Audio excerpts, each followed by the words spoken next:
Maybe given that we have only 35, 40 minutes, I'll kind of defer questions to the end. And also the nature of what I'll present is such that I think it might be easier to just discuss all the ideas at once at the very end.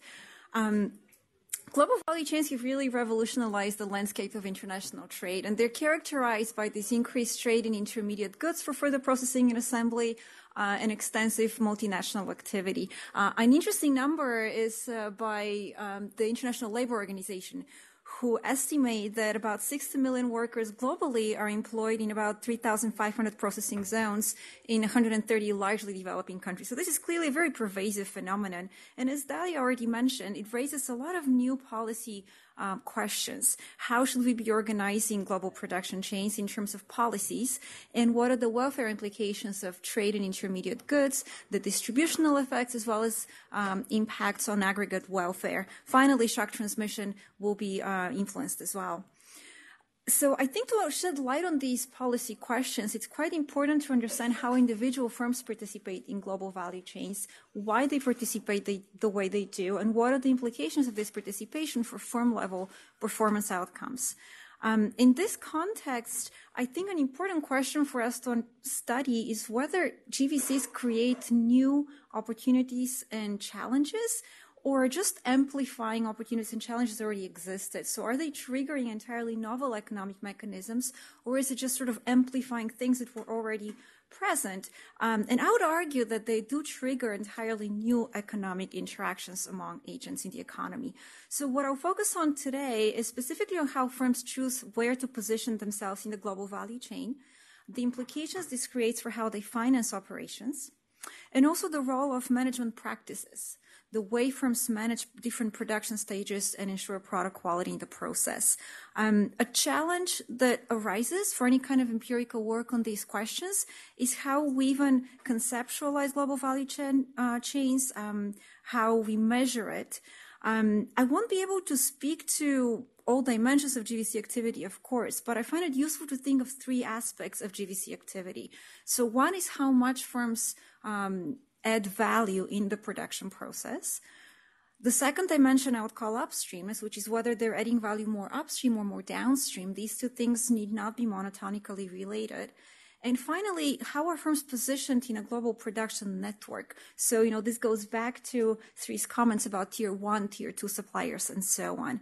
What's also implicit in this way of thinking about global value chain activity is what it is that firms actually do. So the nature of this production activity, what kind of technological know-how is required, how important is product quality, and also what is the ownership and organization of these processes. This has to do with financing, but also profit sharing along the supply chain.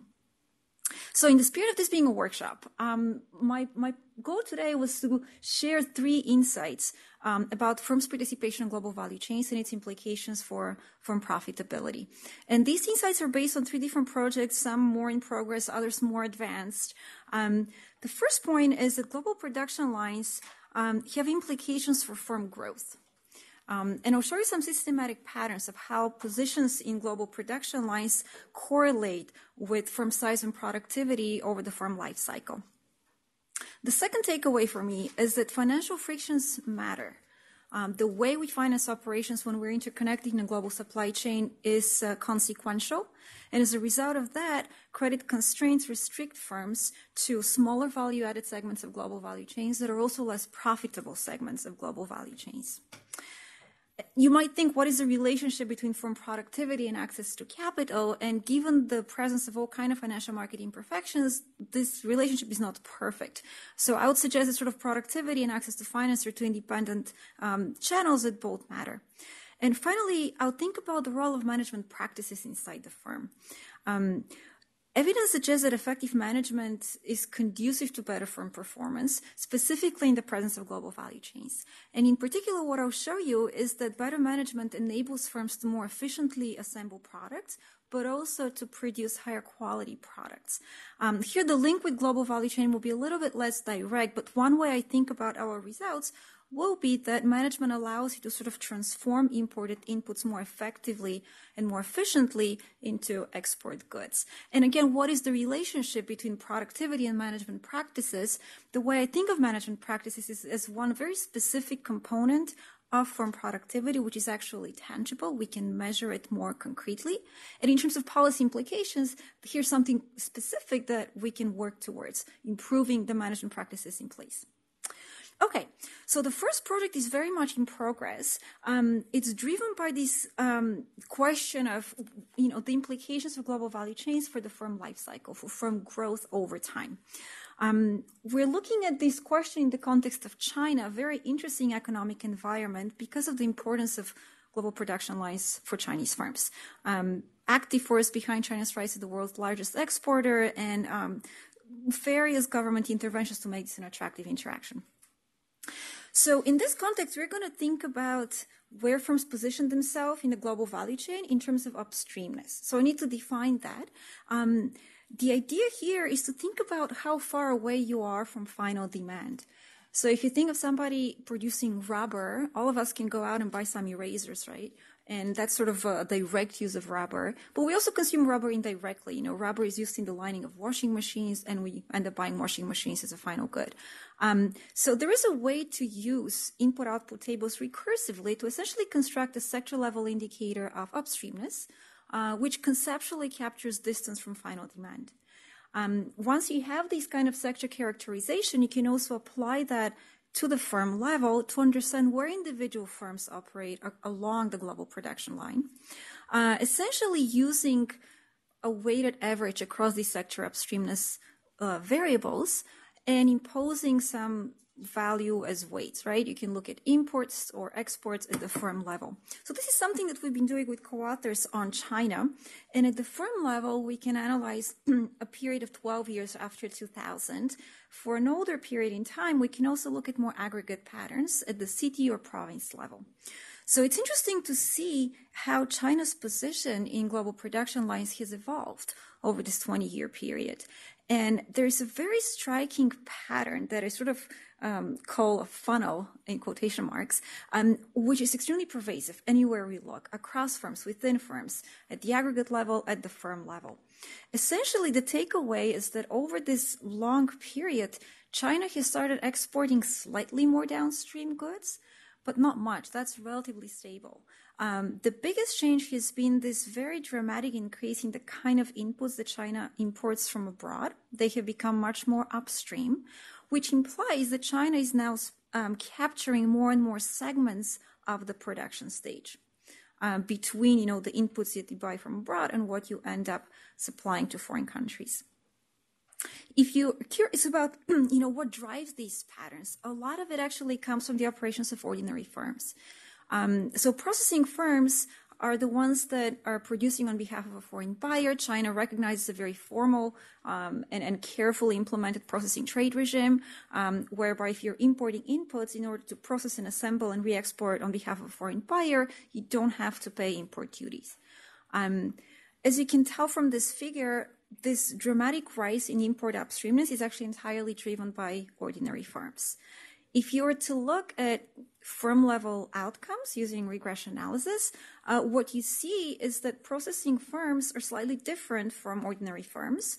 The firms that do more processing trade tend to export more downstream and import more upstream. So it looks like they're, spending more production stages. But having said that, this pattern has been stable over time. So in aggregate, the reason why China has, experienced the funnel is because of what ordinary firms have been doing. There are also interesting differences across firms of different ownership types. This goes back to how production chains are organized. And you kind of see these sort of three funnels that are sliding down. So on top are the state-owned enterprises. So this might not be surprising that they're mostly focused on raw materials and primary products. So they're sort of mostly concentrated on upstream activities. Private domestic firms are slightly more downstream from that. And the affiliates of foreign multinationals are the ones that operate the most downstream. So if you think of Apple assembling, sort of conducting the final assembly stages in China, this would be consistent with this picture. So turning to the firm life cycle, this is still preliminary work. I do have some regressions that I can show you.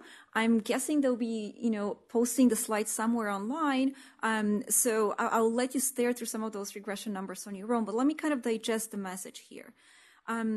We're finding some systematic patterns in the evolution of import and export upstreamness within firms over time. right? In regression lingo, this would mean sort of, you're regressing all kind of firm level outcomes with a bunch of fixed effects, including firm fixed effects, and you're controlling for different firm characteristics as well. So as firms age, what you see is their export upstreamness declining slightly, their import upstreamness rising very, very sharply. So basically within firms over time, you see this funnel. It's clearly something to do with the firm life cycle, because you can also compare entrants and exiters to survivors. So generally speaking, export entrants export more upstream than continue exporters, and import entrants import more downstream than continue importers. So this is another way of saying, look, you start out doing just a few production stages, and over time, you seem to be growing upstream along this supply chain and entering more and more assembly stages. We can also look at how this behavior is correlated with other interesting firm characteristics, right? So we are interested in growth. So what about firm size and productivity? You can capture those in different ways. You can look at total employment at the firm level, or total output, or total exports. As different proxies for firm size. You can measure productivity in different ways, value added per worker, or more complex sort of Levinson-Petrin type measures.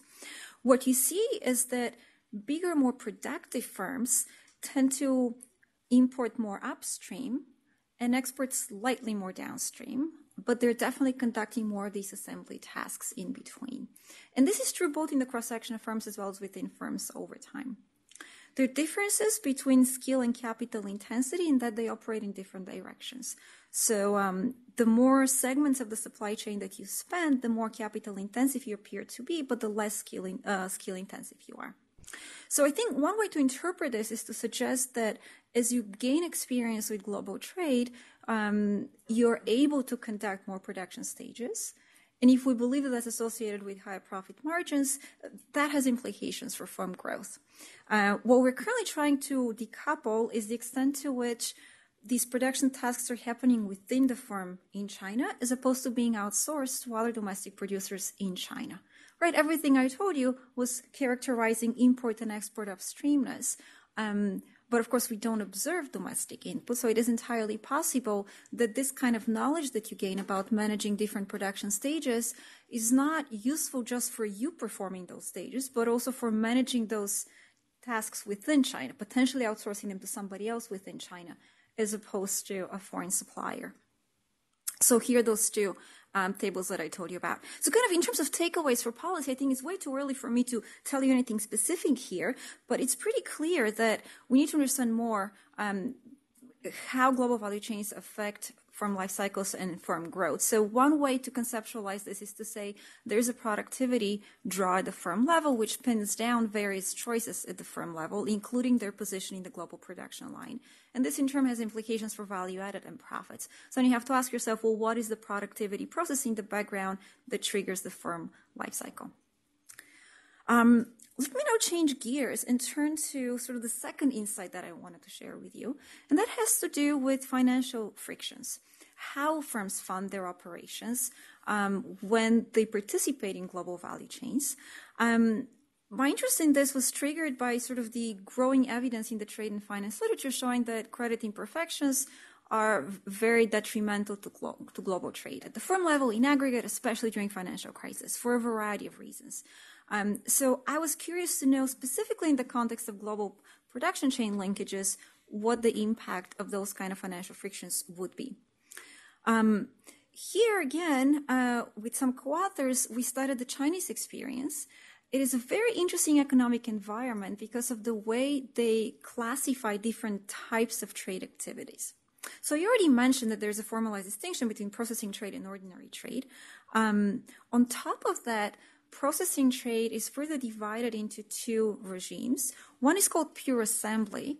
What characterizes that is that the Chinese firm producing on behalf of a foreign buyer has very low working capital needs. So essentially, the foreign party sends all the foreign materials for free, and the Chinese company is only responsible for domestic inputs and local labor in production. By contrast, there is another way of conducting processing trade called processing with imports. In that case, the Chinese firm actually retains considerably more control over the whole production process. they're the ones responsible for sourcing foreign inputs. They also pay for them, hence the higher liquidity needs. It is important to make this distinction between the two processing trade modes because they have implications not just for the financing demands on these companies, but also who retains control rights over different production stages. And this in turn affects rent sharing and profit distribution along the supply chain. So, he who pays the piper is going to call the tune. So theoretically, empirically, what we see in the Chinese context is that spanning bigger segments of the supply chain increases profits and value added, but it also requires more working capital. As a result of that, credit constraints restrict firms to lower value-added, less profitable segments of the value chain. So if you're conducting ordinary trade, what does that mean? Basically, you do everything. You're designing the product.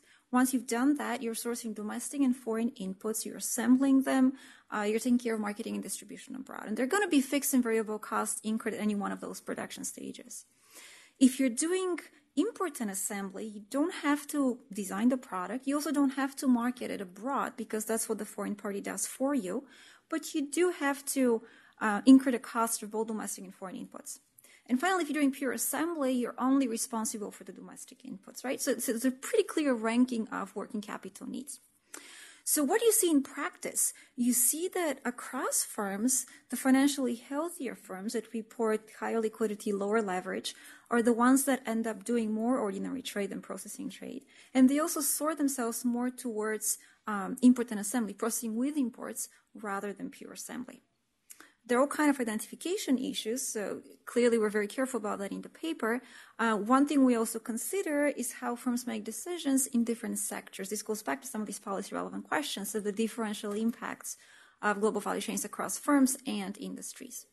So using some more exogenous proxies for firms' reliance on external financing at the sector level, you also see that the very same firm will adopt different trade regimes in different industries. So within the firm, firms are more likely to choose ordinary trade in sectors that require less outside funding in operations, and they're more likely to opt for processing trade in the industries that are extremely reliant on outside financing.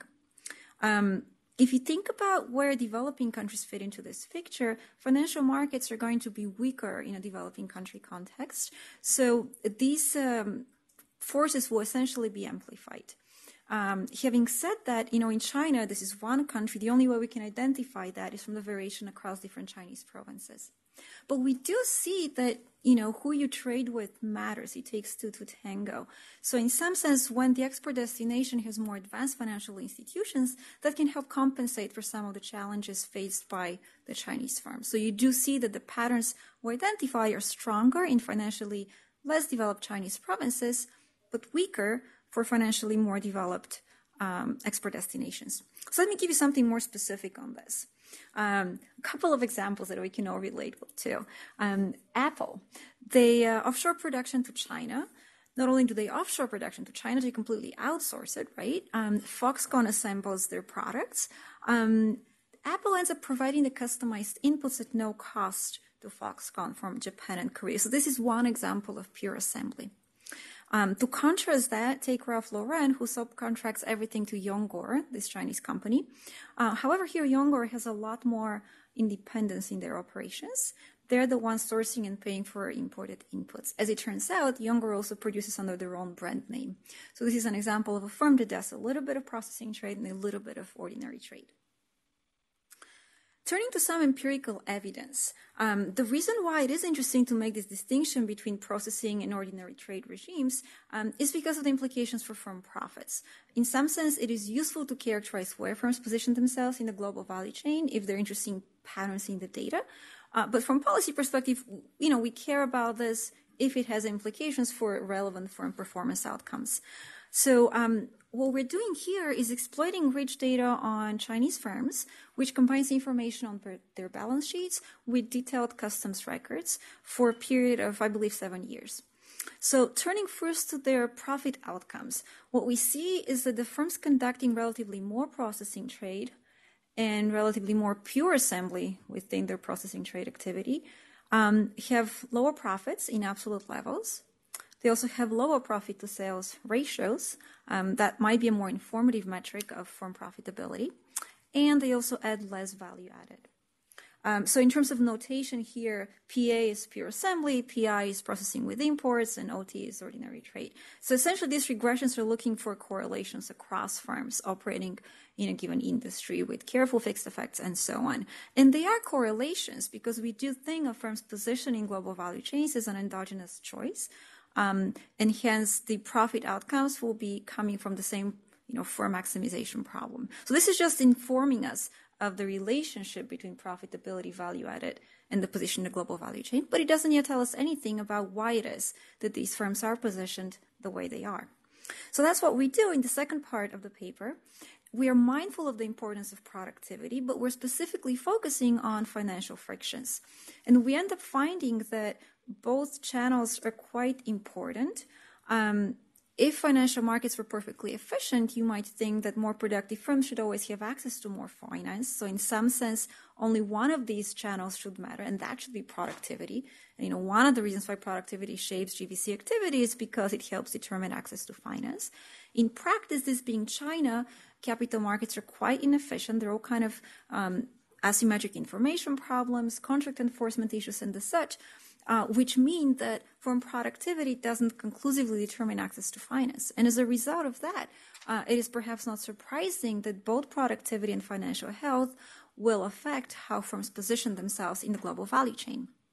So what do we do here in practice? Well, we're trying to lean on strategies in the finance literature, how to characterize financial health.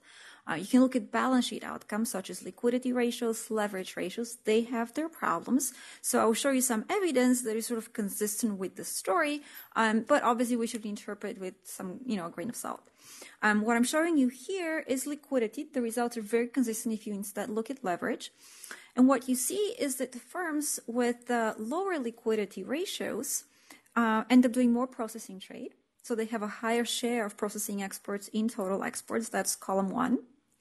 And firms with low liquidity also tend to do more pure assembly within processing trade. That's column 2.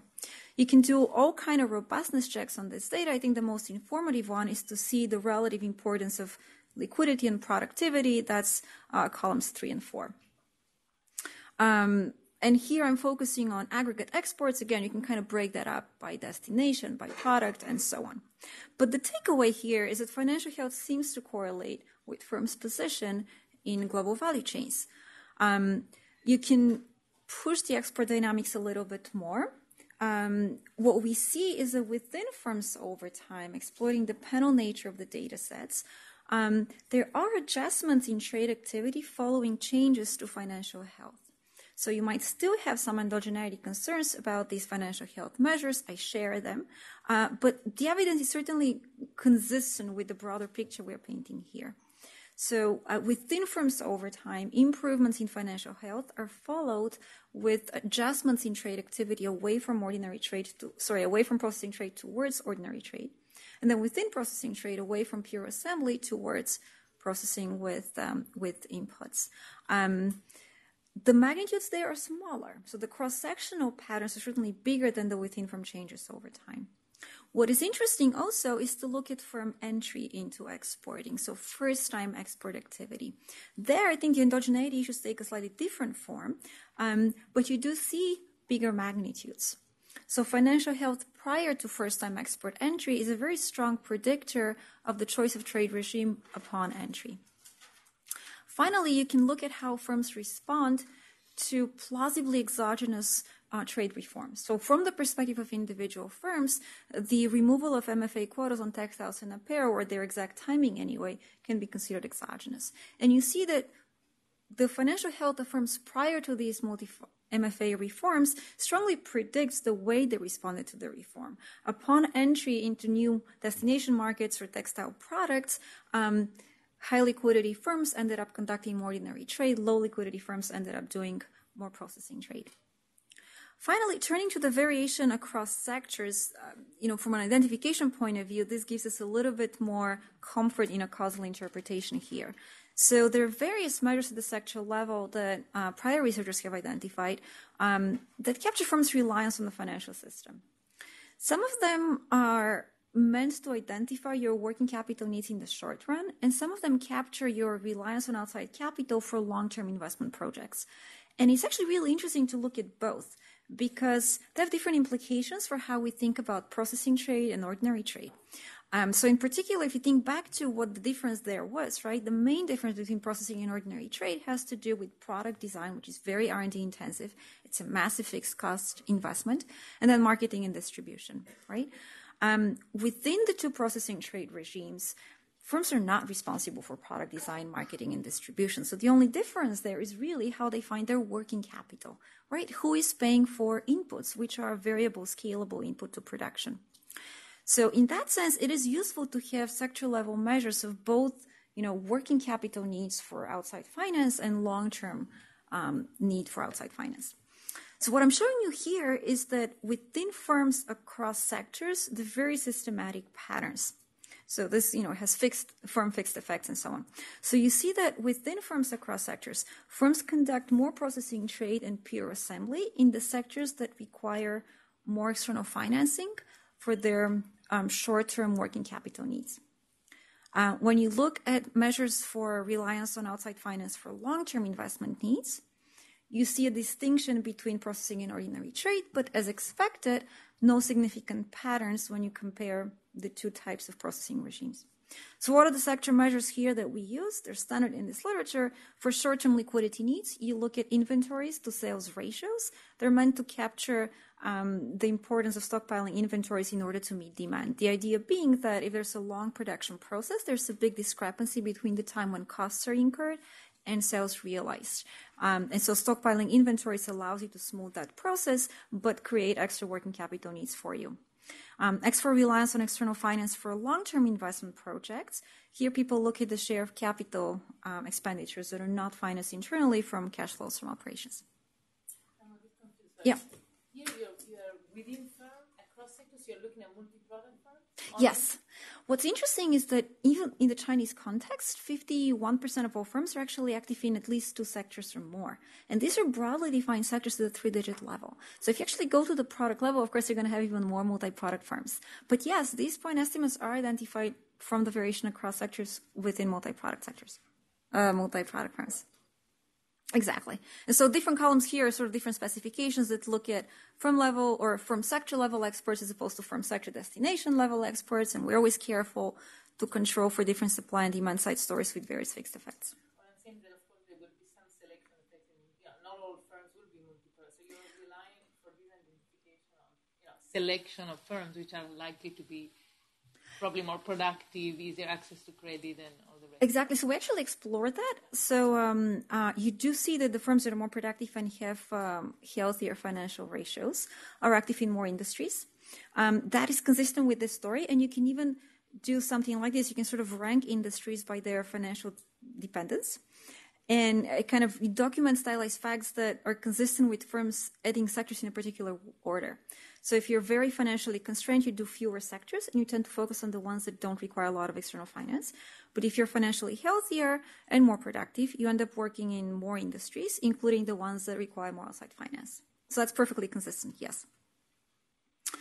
In terms of economic magnitudes, things are reasonable and sizable. If you vary financial dependence in the sector level, say by 20 percentage points, you're going to see a 10% adjustments in these trade shares in processing, ordinary trade, and so on. So in terms of policy takeaway here, we have to be careful because this is clearly reduced form analysis. It's clearly partial equilibrium. But I do think we are identifying some relevant informative economic mechanisms. So I think financial frictions affect the organization of production across firms and countries because parties have to decide who's going to bear the financing costs of different activities. And this in turn will affect how they share profits. The connection between processing ordinary trade and how we think of global value chains is very much about, which stages of production are conducted by which firms, right? Well, who conducts them, but also who funds them and who owns them.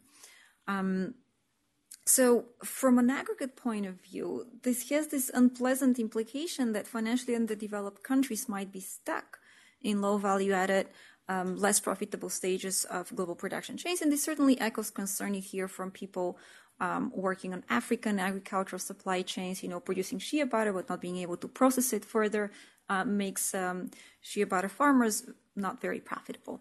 So obviously kind of an intriguing question here is whether in the presence of such financial market imperfections, we actually have some justification for government intervention in the regulation of trade policies. Sort of a glass half full interpretation of the processing trade regime is that it actually allows more firms in China to share in the gains from trade, right? Presumably the firms that were too financially constrained to undertake ordinary trade can now actually do something. So, there might be less profitable than the ordinary producers, but at least they're benefiting one way or another from global value chains. Okay, in my remaining time, I will think about management practices inside the firm. This is a very interesting question because we wonder what drives variation across firms. We call it productivity. We have certain ways of measuring productivity from revenue-based data, but we're always concerned about that measure, what that measure means. There are measurement issues that generate endogeneity bias and measurement errors in TFPR. But there are also interpretation issues because the way we currently measure productivity is often a black box. So it's sort of like naming the residual. From a conceptual point of view, I think we know what we mean by productivity. The common interpretation is that sort of quantity-based notion of productivity as productive efficiency. But our empirical measures of that deviate from this conceptual framework. Management practices are an interesting dimension of firm productivity that give you a bottom-up approach. There's something very tangible, something that you can observe and more or less objectively quantify.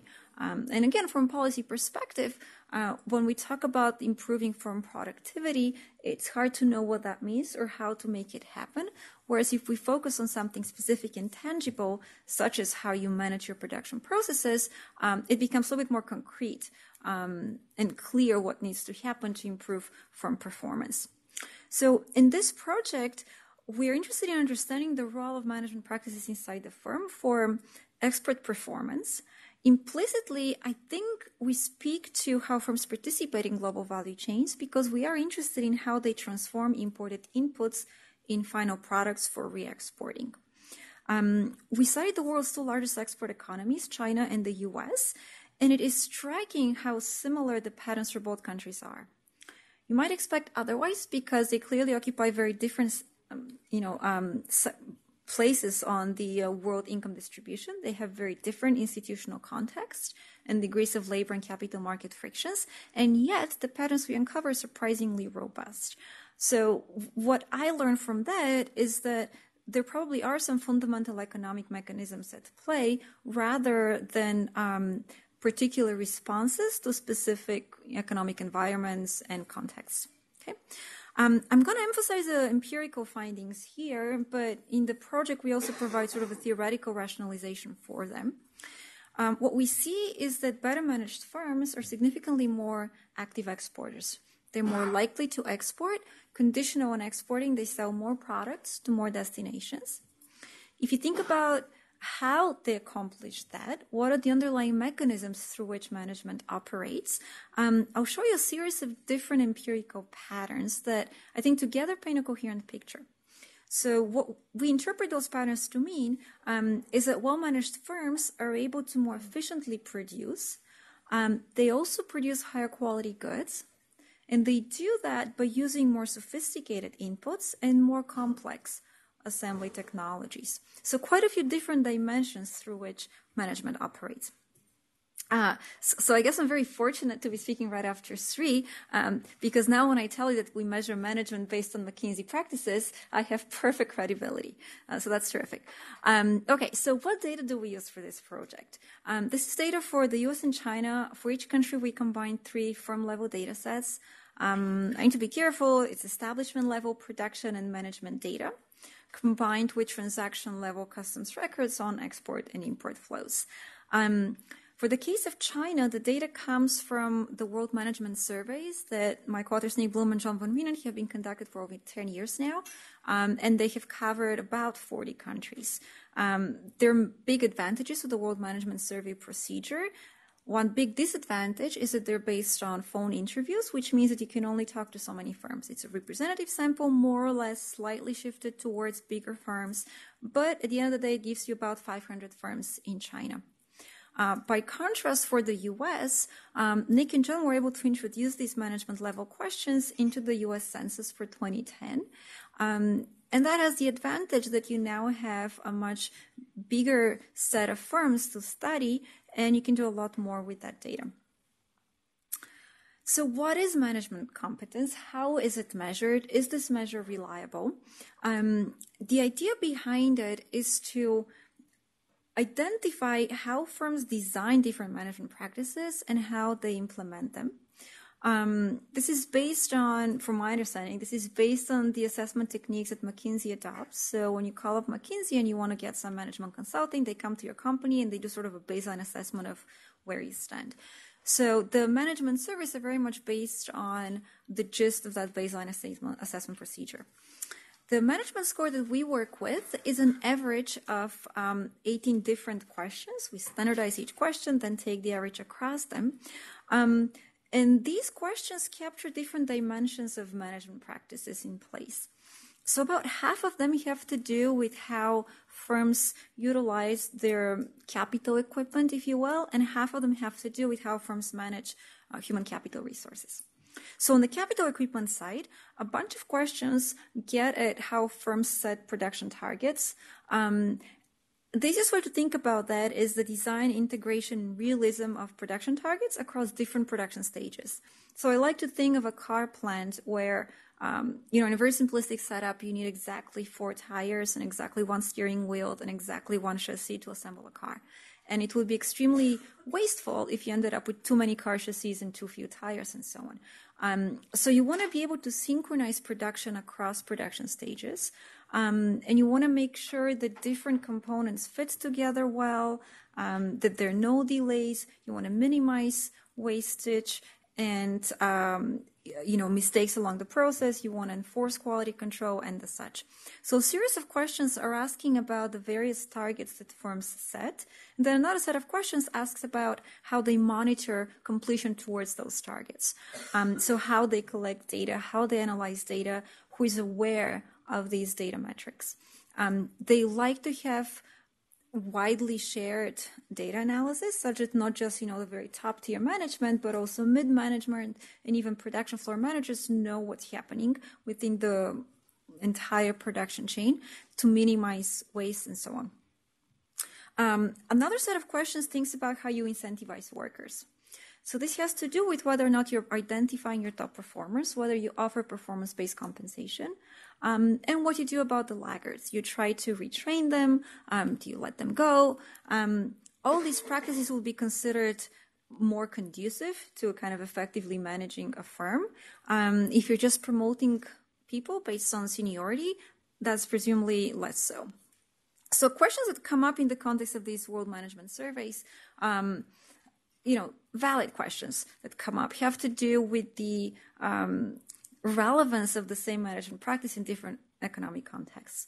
My understanding is that these management practices in place are quite effective in a whole variety of sectors and country contexts. How you incentivize workers seems to be more sensitive to local labor market conditions. But nevertheless, within any one country, these management questions would be comparable across firms.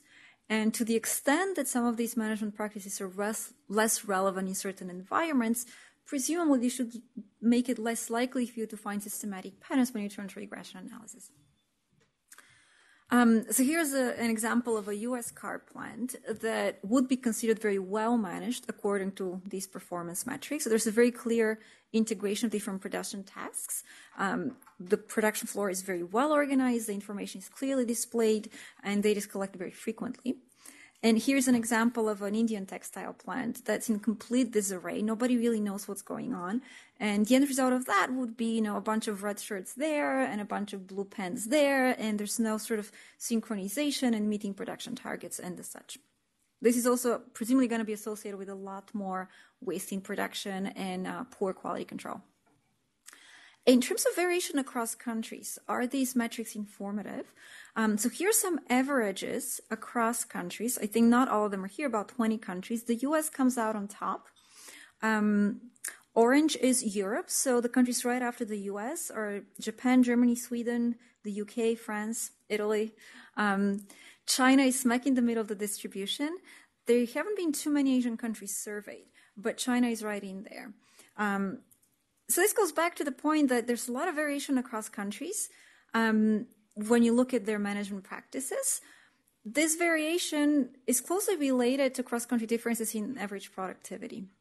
And just as with productivity measures that we've used so far, with management too, you're going to see big variation across firms within any one of these countries.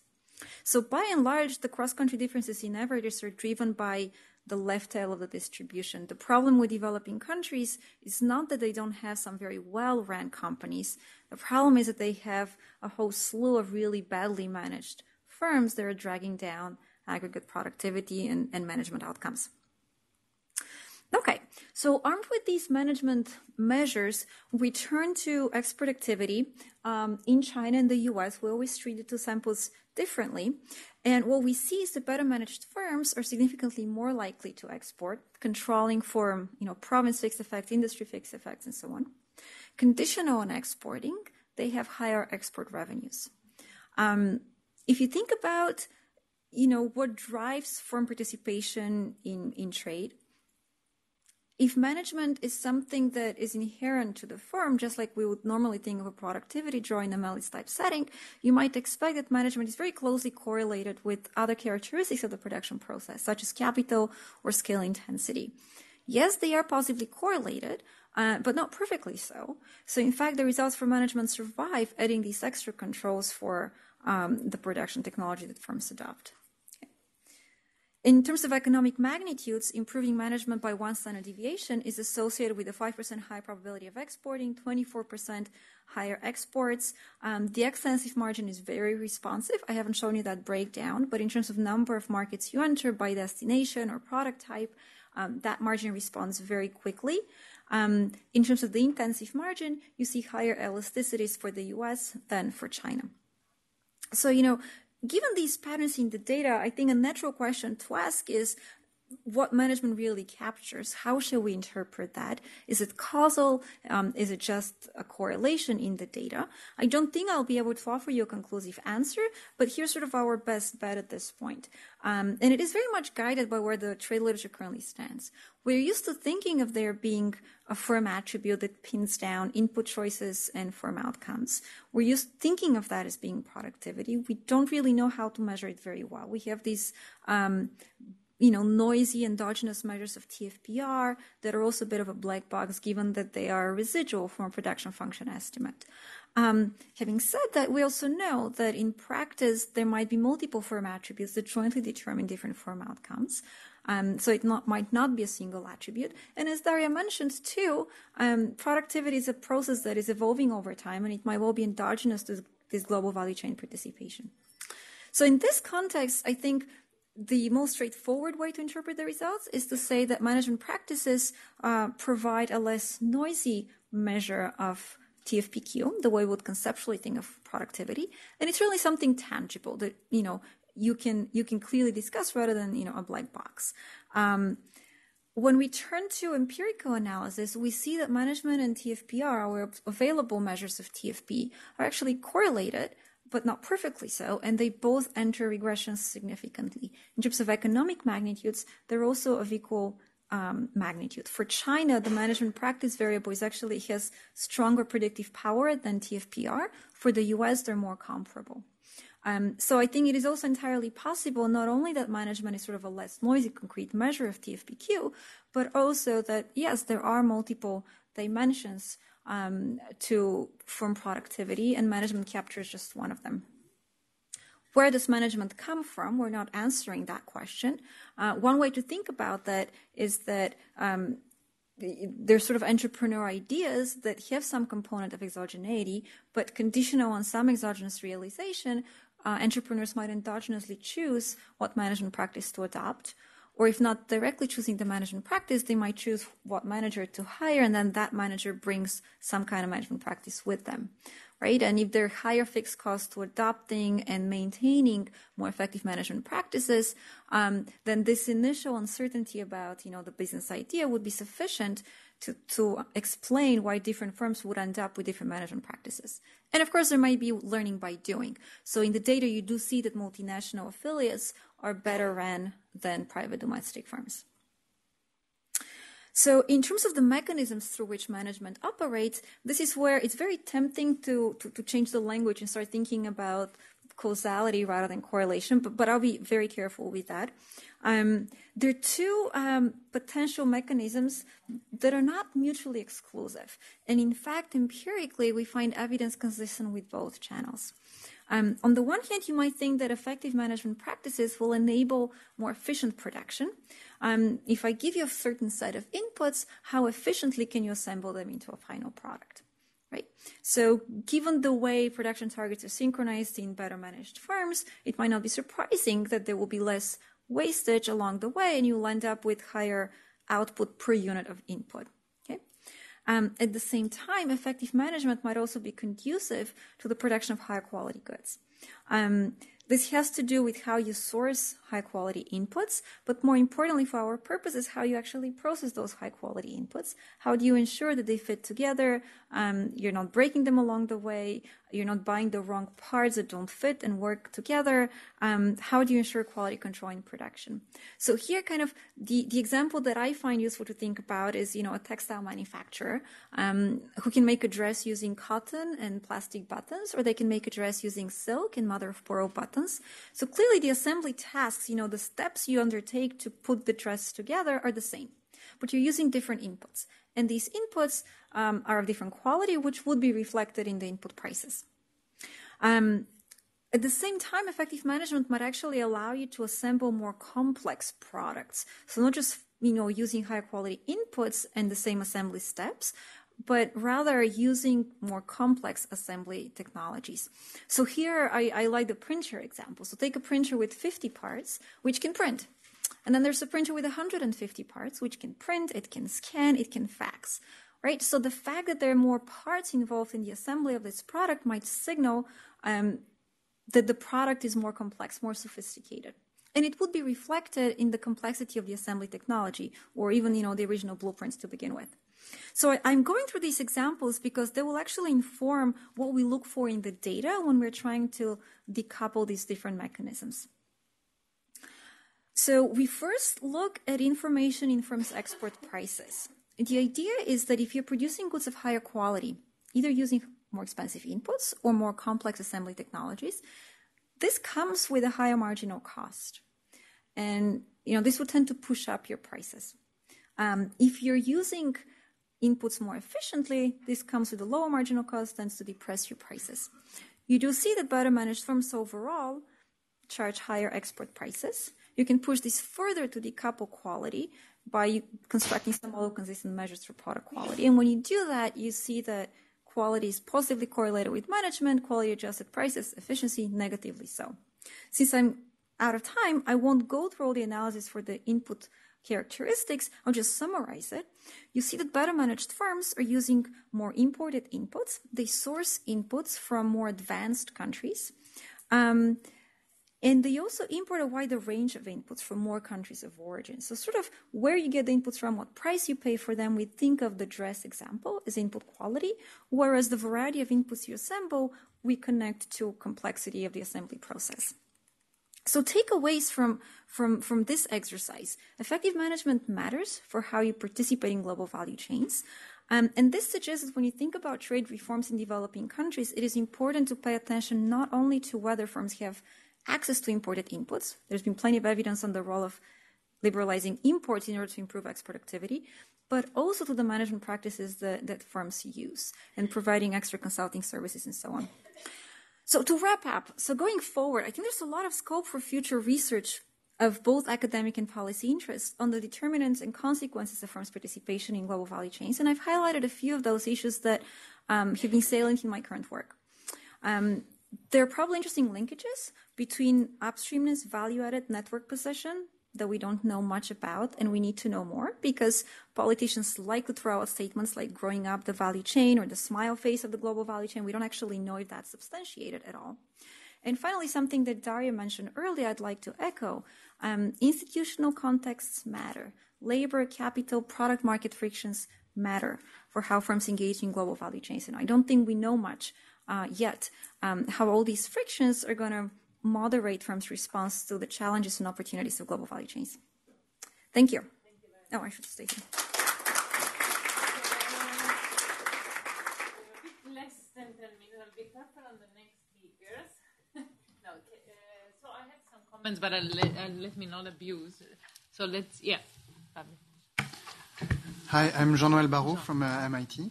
So I'm very sympathetic with the second project you talked about today. And I had questions about your perspective on the, so to speak, aggregate cost of these financing frictions. So the first thing I had in mind is whether or how much those financing frictions are costly relative to a benchmark where, of course, it would be more costly to finance working capital because, you have to pay the interest on this sort of loans. But where credit would not be rationed on financing markets. Mm-hmm. And the second thing is, I was wondering whether you actually see firms growing out of these financing constraints by accumulating, internal liquidity. If so, how quickly? And if it's quickly, do we still think that those financing frictions matter after all? Should I collect a few questions, or should I?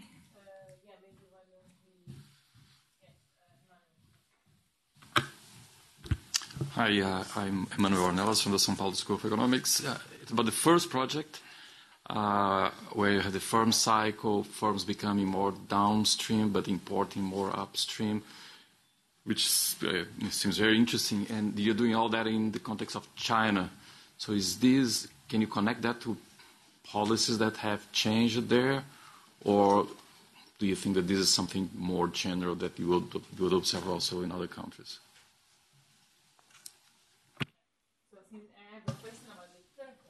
I discussed this with you already, but you said at some point the problem with developing countries is that there are a lot of badly managed firms, as if management was something that we know from, of course, the QJE paper of Bloom and others. If you actually give randomly to firms better management practices, productivity does increase. But the question is, why are firms not adopting what explains the heterogeneity in management practice? And I think that's a key question. If you could give the pill, clearly some firms are not adopting it. And I think understanding the determinant of adoption of good management practice is what we need to understand. We can't just simply say, okay, the policymakers are going to, what are the frictions, what are the obstacles that prevent some firms not to adopt this? These practices are there. I think the key question is, endogenizing them and understanding what's behind the choice of good, why don't you use, the good practice of McKinsey, or why not? It's the key questions if you want them. And I think how can governments intervene and make it easier, but it's a tricky one because we know that there's selection effect into management practice. So indeed, the link between productivity and management, it's clearly, there's a two-way relationship there. And so in terms of the policy implications, I think it's a very tricky one. You cannot just simply say, okay, it's because, there's bad management. There's a reason why some firms don't choose. There are probably some costs, and which costs are they? Are they fixed? Are they, Okay. Yeah. I would be interested, this is the third project that you talked about. What's the economic magnitude that you're getting actually? So how much more can firms increase their prices when they are better managed?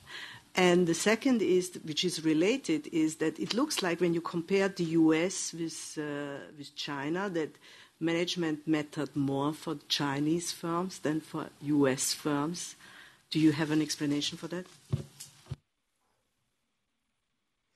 Okay, so this is going to be now tasking my short-term memory. Let's see if I can go back to all the questions. So. Okay, I'll go first things first. So on the Upstreamness project, it's still quite explorative at this stage. We haven't really asked ourselves if there have been structural changes within China over time, or whether this is just something about the firm lifecycle. So in other words, is it something that all firms go through, or were there economic changes that trigger the process for all firms at the same time? It's probably a combination of both. Given that you identify these patterns both in the aggregate time trends as well as within firms over time, and different firms are entering at different times. The best I think we can do is try to look at the variation across provinces and look at kind of the rollout of differential reforms. So I think that's an excellent suggestion. Other than that, our thinking currently is that there has to be some form of learning by doing. I don't know if it's by exporting or just by doing. There's got to be some productivity processing in the background.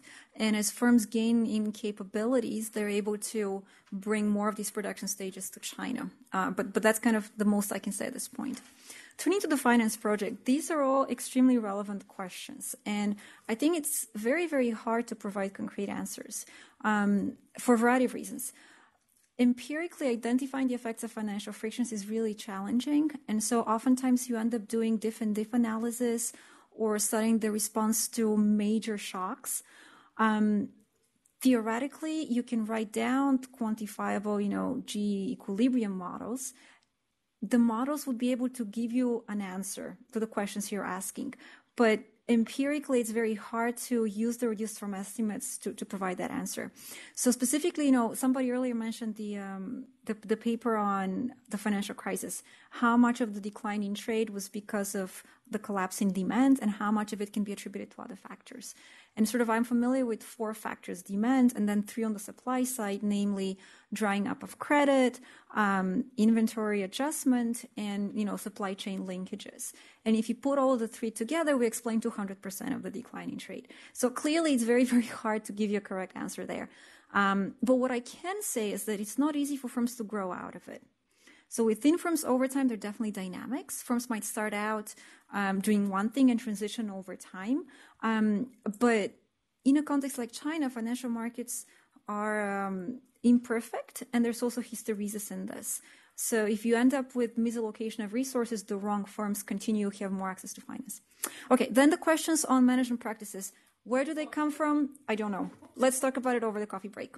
This was a very broad comment. I don't think we can answer it. What I can tell is that empirically, for most countries, you only have cross-sections. For the US, we have 2010 data and then recall data for 2005. Recall data has its issues, but whenever we've exploited it, you see similar time series patterns as the cross-sectional patterns. So the 2005 management data strongly predicts trade behavior later on. The 2010 data predicts, okay. And then the change in management practices between 2005 and 10 is correlated with the current change in trade patterns, but it also predicts future changes in trade patterns. And multinationals are better managed than domestic firms if they have mediated some of that. But otherwise, I think the answer to your question is X inefficiencies. So it's this uncomfortable thing for economists. Why don't firms do obviously good things? Okay, so let's break for coffee. Thanks a lot, Kalina.